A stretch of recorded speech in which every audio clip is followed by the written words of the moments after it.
Muchísimas gracias por invitarme, de verdad. Bueno, una honra estar acá en entrevista en este día miércoles santo y por supuesto sumando ese granito para dar ese conocimiento, para dar más información acerca de lo que es el nazareno, porque, bueno, se entiende la tradición, vestirse de morado, vestir a los niños, algunos agradecen favores, esa importante misa que se celebra o varias misas que se celebran allí en la Basílica de Santa Teresa, pero ¿cuál es el peso, cuál es la importancia de esta tradición para los venezolanos? Mira, el Nazareno de San Pablo es el personaje más conocido, más antiguo de Venezuela. Es el quien ha dado la esperanza a los venezolanos. Pero yo quiero empezar diciéndote algo que es muy importante.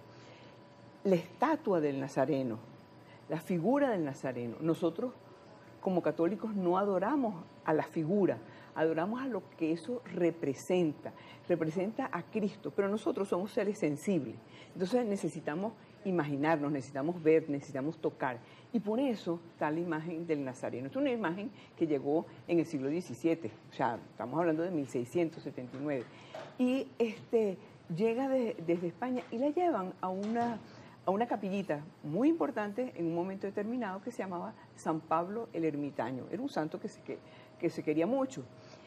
Y ahí lo llevan. De ahí es de donde viene el nombre de El Nazareno de San Pablo. ¿Okay?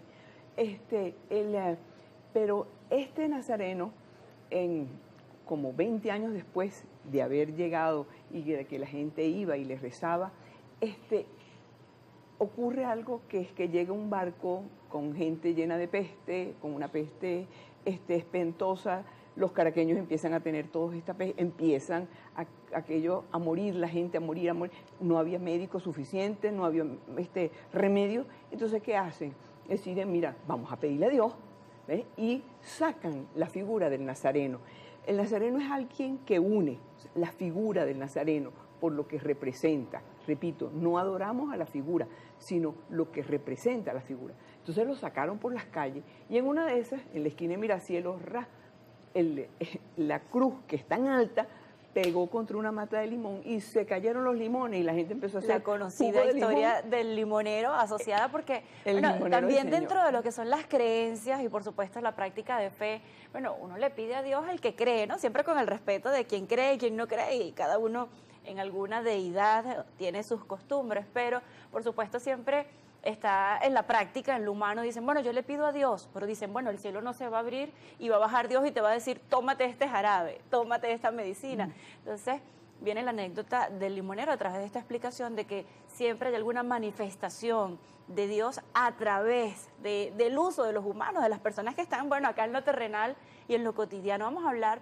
de esa experiencia, de ese detalle del limonero que ha sido tan marcado para los caraqueños. Mira, y de ahí Andrés Eloy Blanco sacó su célebre poesía que se llamaba El limonero del Señor, en la esquina de Miracielos.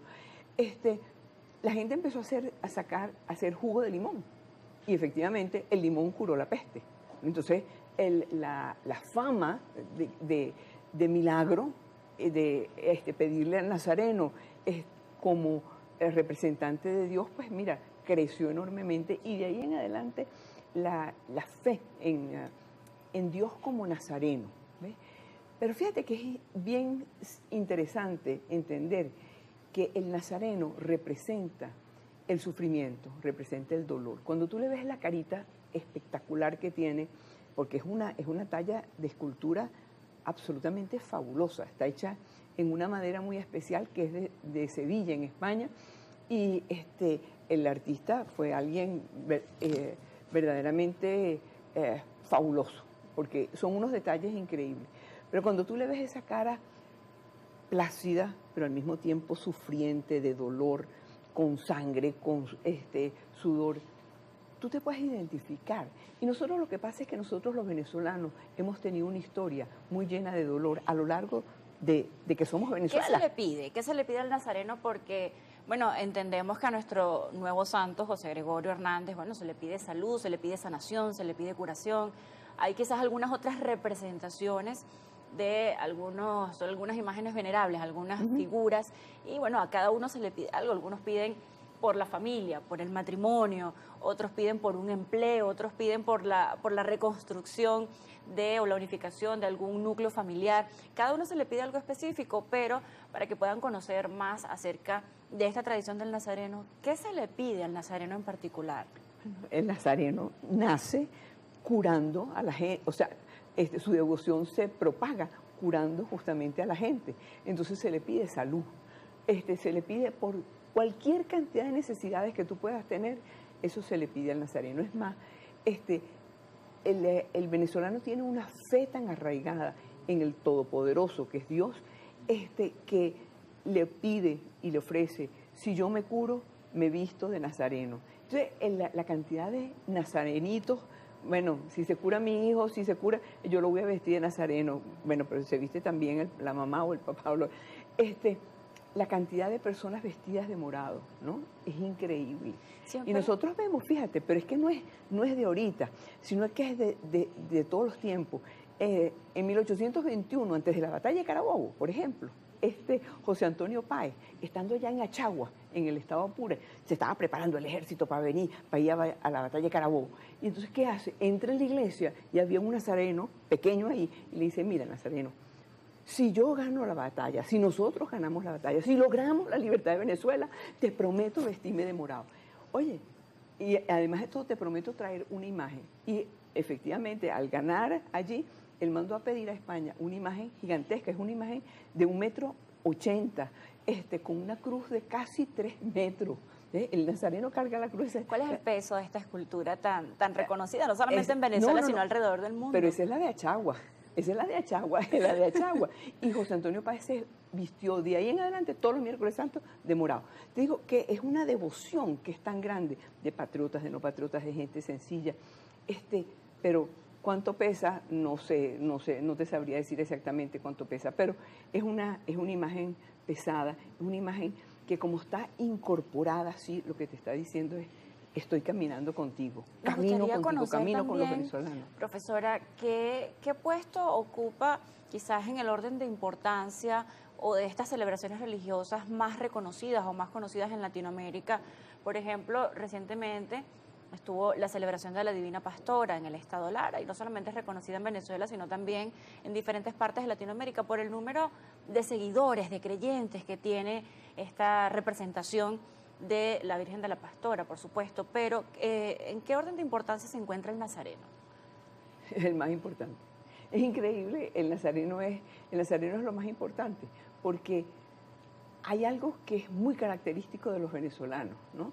En el cristianismo, el momento de la resurrección, el domingo de resurrección, que es el gran milagro de Cristo, o sea, que Él se resucita a sí mismo para no volver a morir más nunca, ese es el momento más glorioso, eso es lo que ratifica el cristianismo. Pero para nosotros los venezolanos nos identificamos mucho más con el nazareno, porque nos identificamos con el que sufre, con el que lleva el peso de la carga de la vida de todos los días. Con eso es que nosotros nos identificamos más. Y por encima de todo, por encima de cualquier imagen, cualquier devoción de la Virgen, de cualquier devoción, otra devoción, el nazareno juega un papel importantísimo. Él es el refugio del pueblo. Verdaderamente, el nazareno es el refugio de nuestro pueblo. Estamos en este contexto de Semana Santa, hoy miércoles santo, estamos hablando del nazareno, pero estamos hablando de la Semana Mayor. Esos días son sumamente importantes para reforzar la fe, por supuesto, para agradecer. Pero ¿usted considera que quizás la sociedad venezolana, o en particular los jóvenes, se han alejado un poco de lo que es el verdadero significado de la Semana Mayor? Quizás lo ven como un asueto, como un descanso, como unas vacaciones, como una época recreativa, o es el momento exacto en el que yo me planifico para que mi Semana Santa 2025, bueno, sea en la Gran Sabana, o sea en Margarita, cosa que no tiene nada de malo el disfrute, no voy a aclarar esto, cosa que no tiene nada de malo, pero ¿usted cree que quizás alguna parte de la juventud se ha alejado de lo que es el significado real de la Semana Mayor en Venezuela? Mira, no solamente la juventud, sino también los adultos, vamos a estar claros, ¿ok? Pero en este año, por ejemplo, que no quiero pasar por alto, que se están cumpliendo 350 años del Nazareno en Caracas, ¿ok? La gente, sí es verdad, porque el mundo entero crecido en una especie de indiferencia frente a lo que es la religiosidad, como la entendemos dentro de la Iglesia Católica, porque religiosidad hay en todas partes, porque todo el mundo habla de algo espiritual, y eso, a eso mismo va, ¿ok? Ahora, ¿qué sucede? Es que yo voy porque me voy para la playa, porque me voy a unir con el mar, con las olas. La gente se ha alejado, es verdad, pero el volumen de gente que está empezando a regresar, por ejemplo, en distintas partes del mundo. Francia, por ejemplo, nunca había conocido un volumen de jóvenes que se han convertido al catolicismo, jóvenes de otras religiones, o jóvenes sencillamente indiferentes que nunca se han bautizado y se han unido y están celebrando esto, la Pascua, están celebrando la Semana Santa, esta Semana Mayor, en distintas partes del mundo. Es impresionante la cantidad de jóvenes. También tenemos que estar muy claros que hay muchos jóvenes que sencillamente se olvidan y lo pasan por alto. Estamos de acuerdo. Quizás encuentran conexión en otras cosas un poco menos espirituales. Me gustaría preguntarle, yendo un poco más a lo cotidiano, porque la Semana Santa se caracteriza, por la noticia económica en cuanto a cuáles son los pescados más accesibles, cuáles son los pescados, sube el precio allí de los alimentos propicios para la Semana Mayor. También hay un hábito en el que, en Semana Santa no puedo comer este tipo de carnes rojas, no puedo comer aquello. ¿Cuál es la verdadera explicación religiosa del hábito de no consumir este tipo de carnes rojas en estos días de Semana Santa? En estos días de Semana Santa, todos los días puedes comer carnes rojas, menos el Viernes Santo. El Viernes Santo, la Iglesia lo dedica y lo pide, dice, mira, vamos a hacer un acompañamiento a Jesús. En un momento determinado de la historia, en materia económica, vamos a decirlo así, el pescado era lo más barato que existía, lo más económico, no había más. Y entonces era buscar comer lo más económico. Hoy por hoy el pescado es astronómicamente caro. Por el contrario. Ahorita es muy costoso. Entonces, pero el hecho de dejar de comer carne, el hecho de que el Viernes Santo, para que la persona acompañe a Jesús, acompañe el sufrimiento, tenga un poquito de ese sabor de sufrimiento. Se pide ayuno, es decir, las personas entre 18 y 65 años tienen que ayunar, es decir, no comer entre comidas, comer una comida completa al día y de resto no, o 2 comidas pequeñas y una más grande. Es decir, reducir tu volumen de las cosas que comes. ¿Para qué? Para acordarte, para tener presente que hoy es el día que Jesucristo murió por ti y por mí. Y lo de la carne es exactamente lo mismo. Un día en que se requiere conexión, sencillez y humildad para reconocer que murió, para lavar todos nuestros pecados, como se dice ya en este conocimiento. Profesora, antes de pedir la entrevista, me gustaría que aprovechara nuestras cámaras, la cámara de Globovisión, toda para usted, ese consejo de reencuentro para los venezolanos. Tenemos unas elecciones regionales el próximo 25 de mayo, hay diálogo, hay entendimiento, se espera la participación y la tranquilidad, por supuesto, en el ejercicio de ese derecho al voto, ese mensaje a través de la fe de reencuentro para los venezolanos. Es toda suya la cámara. Mira, si yo me apego a la Semana Santa y me apego al Nazareno, yo quiero decirles que cuando la gente va a caminar y a procesionar con el Nazareno, tú no sabes quién tienes al lado. Y esas personas, te sientes unidas a esas personas, te sientes que vas hacia algo que es mejor, hacia algo que lleve esperanza. Nosotros los venezolanos somos personas que tendemos a la unión. Nosotros somos personas que a lo largo del tiempo, ¿no?, nos hemos llamado entre nosotros, sin serlo, hermano, hermana, no sé, tendremos a la unión, no tendemos a esa división. Esa división ha sido inventada, impuesta, lo que sea, no sé, pero nosotros tendemos a la unión. Entonces, el tender a la unión, el buscar la unión dentro de la sociedad, buscar la unión en todas las cosas que nosotros hagamos, en nuestra política.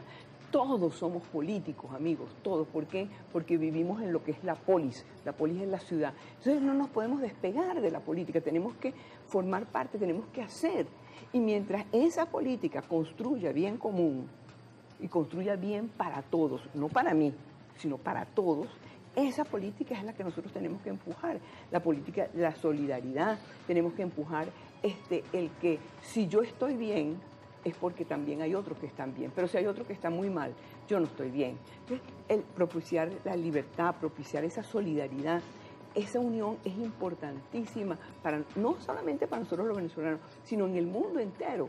Y nosotros los venezolanos con más razón, porque a nosotros nos es casi connatural el llevarnos bien unos con los otros. Bien, muchísimas gracias por sus palabras y por acompañarnos acá en Primera Página, completamente inspirada. No me atrevía allí a cortar la idea por ninguna indicación de producción porque estaba completamente inspirada compartiendo esas palabras en esta época tan bonita